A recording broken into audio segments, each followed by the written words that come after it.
बिस्मिल्लाहिर्रहमानिर्रहीम। अस्सलाम वालेकुम दोस्तों, आज की इस वीडियो में आपके साथ शेयर करने जा रहा हूँ गांव में रूटीन का काम। तो वीडियो देखने से पहले मेरे चैनल को सब्सक्राइब कर लें, वीडियो को लाइक कर दें, दोस्तों से शेयर कर दें और साथ ही बेल आइकन बटन को प्रेस करके नोटिफिकेशन ऑन कर दें ताकि नई आने वाली वीडियो आपको बआसानी मिल सकें। तो चलिए वीडियो देखते हैं। गांव में लोगों की मसरूफियात जो हैं वो क्या होती हैं और गांव में जो लोग हैं वो ज़्यादा तंदुरुस्त क्यों होते हैं, देखने के लिए जानने के लिए मुकम्मल वीडियो को देखिएगा और साथ ही कमेंट्स ज़रूर कीजिएगा। इस वीडियो में मैं आपके साथ शेयर करने की कोशिश करूंगा कि गांव में जो लोग होते हैं वो शहरों के भी निस्बत ज़्यादा तंदुरुस्त और बेहतर होते हैं, उनकी सेहत ज़्यादा अच्छी होती है, उसमें क्या राज छुपा है। तो चलिए आज अपने काम का आगाज़ करते हैं।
लो एक दो तीन कर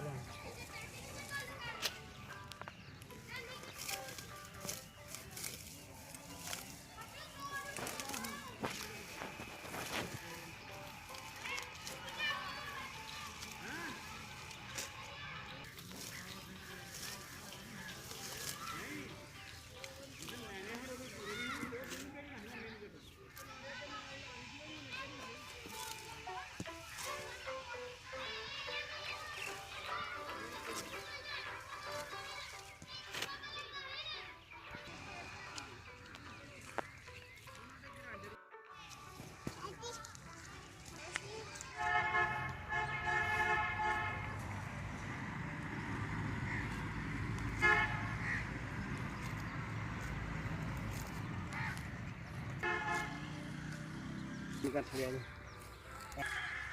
ऐसे तो नहीं होते ढूंढे की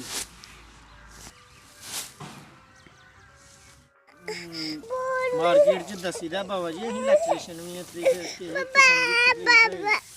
ਵਾਪਰ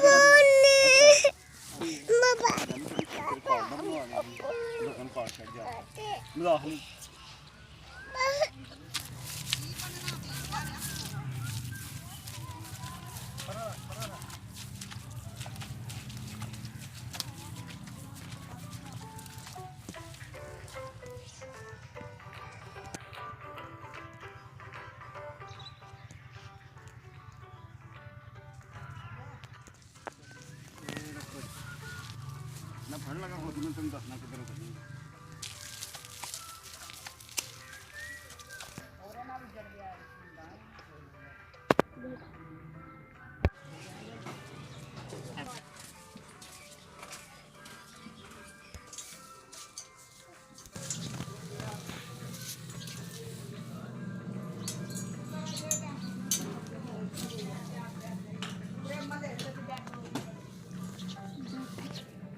ਕਦਨ ਚਲਾਉਣ ਕੋਕਾ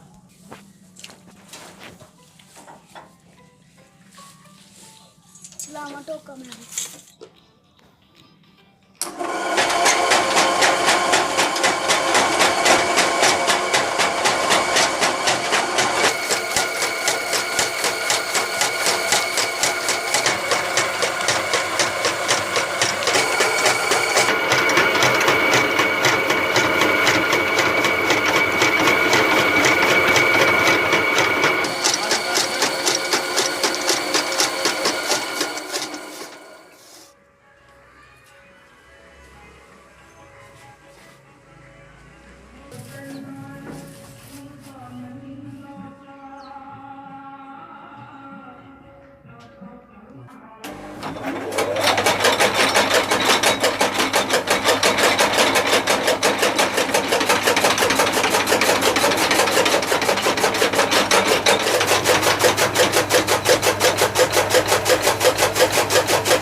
दोस्तों गांव के जो लोग हैं वो बड़े सादा और बड़े मसरूफ़ होते हैं। दिन भर काम करने के बाद शाम को घर वापस आते हैं तो थक कर सो जाते हैं और सुबह उसी रूटीन से काम करना शुरू कर देते हैं। जबकि शहरों के जो वासी हैं उनमें और गांव में यही फ़र्क है कि गांव के लोग तंदुरुस्त और सेहतमंद होते हैं, वो काम ज़्यादा करते हैं और रूटीन से सो जाते हैं। लेकिन जबकि शहर के लोग जो हैं हार्ड वर्किंग बहुत कम करते हैं। ऐसी ही मज़ीद वीडियो देखने के लिए बाई के चैनल को सब्सक्राइब कर दें, वीडियो को लाइक कर दें, शेयर कर दें और साथ ही बेल आइकन बटन को प्रेस कर दें ताकि नई आने वाली वीडियो बआसानी आपको मिल सकें। आप सबका बहुत शुक्रिया।